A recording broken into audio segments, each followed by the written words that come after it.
पत्रकार और रंगकर्मियों की अर्धनग्न फोटो वायरल कर मारपीट करने के मामले में विभागीय जांच शुरू हो गई है। थाना प्रभारी सहित 6 पुलिसकर्मियों पर गाज गिर सकती है। सीधी भाजपा विधायक के खिलाफ खबरें लिखने व रंगकर्मी की गिरफ्तारी की कवरेज करने के दौरान पत्रकार कनिष्क तिवारी को थाने में मारपीट करने और कपड़े उतरवाने के मामले ने एक बार फिर नया मोड़ ले लिया है। अब पत्रकार कनिष्क तिवारी ने एक बार फिर विधायक सहित जांच अधिकारियों पर गंभीर आरोप लगाया है। उन्होंने रेडियो पुलिस अधीक्षक भोपाल द्वारा की गई जांच रिपोर्ट में बड़े सवाल खड़े किए हैं। उन्होंने कहा है कि थाने में लगे सीसीटीवी कैमरे का डाटा रिकवर करने व इस दौरान थाने में मौजूद पुलिस कर्मियों ने किन लोगों से बात की, उनके मोबाइल कॉल डिटेल CDR निकाली जाए तो कई बड़े खुलासे होंगे। इस मामले की सिंगरौली SP वीरेंद्र सिंह जांच कर रहे हैं। हालांकि उन्होंने इस पूरे मामले में मीडिया में कुछ भी बोलने से साफ मना कर दिया। उन्होंने कहा कि अभी विभागीय जांच चल रही है, जांच पूरी होने के बाद ही उसके बारे में बताया जाएगा।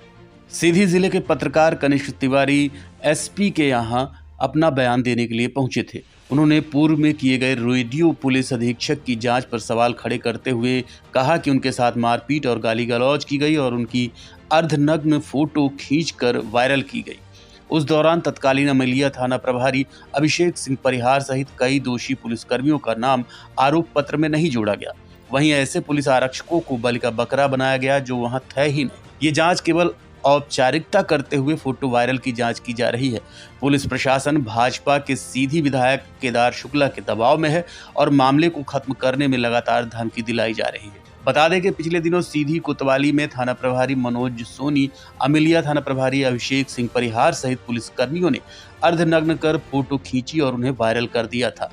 फोटो में पत्रकार कनिष्क तिवारी सहित 6 कलाकारों को अंडरवियर में खड़े करके फोटो खींचा गया था। घटना को लेकर जहां चारों तरफ भाजपा की किरकिरी हुई थी, वहीं पत्रकारों के मामले में काफी आक्रोश देखा गया था। मामले को तूल पकड़ते देख मुख्यमंत्री के आदेश पर कार्रवाई की थी व जांच के आदेश दिए गए थे। असल में ये सारा विवाद शुरू हुआ था भारतीय जनता पार्टी के विधायक केदारनाथ शुक्ल के बेटे को अभद्र टिप्पणी करने को लेकर। सोशल मीडिया पर फेसबुक ने किसी ने फर्जी नाम से एक ID बनाई थी और विधायक के बेटे को आए दिन गालियां बका करता था। बाद में जब इस मामले पर पुलिस ने कार्रवाई की तो बातों बातों में मामला बिगड़ गया और बात आगे बढ़ गई। फिलहाल पुलिस पूरे मामले की जांच कर रही है। देखना ये होगा कि पत्रकार को और कलाकार को न्याय मिलता है या नहीं। जी, क्या कुछ मामला था? आप अभी फिलहाल में यहाँ सिंगरौली पुलिस अधीक्षक कार्यालय आए हुए थे। मैं कनिष्क तिवारी वही पीड़ित पत्रकार हूं जिसके साथ बीते 2 अप्रैल 2022 में हमारा चीरहरण ही नहीं बल्कि पत्रकार बिरादरी का पूरी तरीके से चीरहरण किया गया था।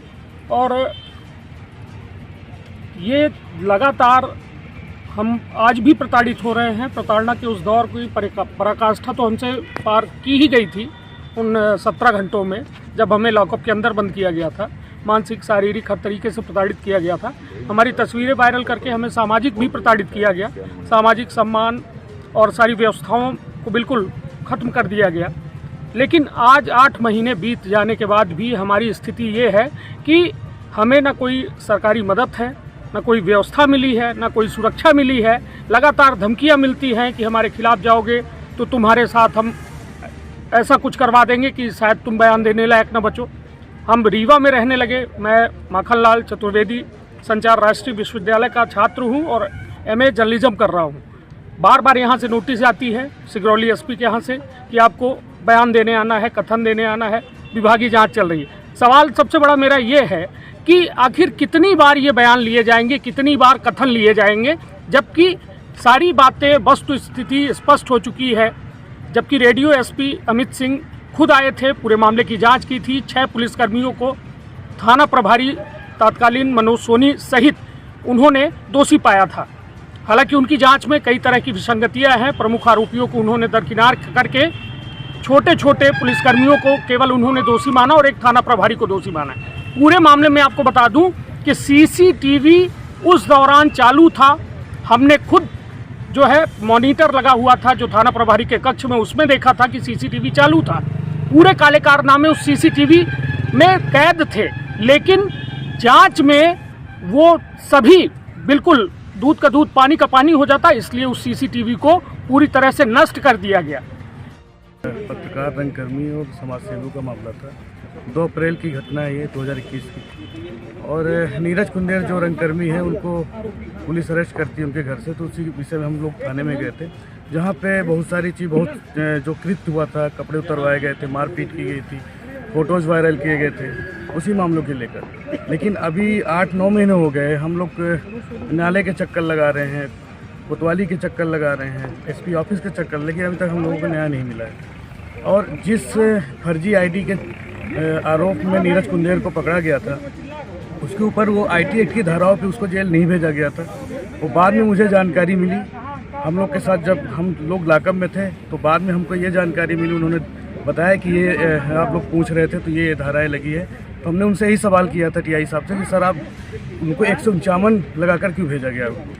तो उन्होंने फिर जवाब नहीं दिया। उसके बावजूद हम लोग के साथ मारपीट करते हुए फिर अंदर लाकअप में डाल दिए थे। और उसके बाद जब वो नीरज कुंदेर सेंट्रल जेल में थे, पड़रा में, सीधी में, उसके बावजूद वो आईडी जो फेसबुक आईडी तो एक्टिव थी, उससे पोस्ट आ रही थी उसके, लेकिन आज तक उस पोस्ट के विषय में नहीं पुलिस ने ध्यान दिया कि किस व्यक्ति ने पोस्ट डाली है। फर्जी तरीके से नीरज कुंदेर को फंसा करके उसको जेल भेज दिया गया था। और हम लोगों के ऊपर भी आईपीसी की धाराएं उसी दिन लगाई गई थी अलग से, 151 लगा करके हम लोग को लाकअप में रखा गया 18 घंटे। और जो आईपीसी की धारा लगी आज तक उसका चालान नहीं पेश किया गया।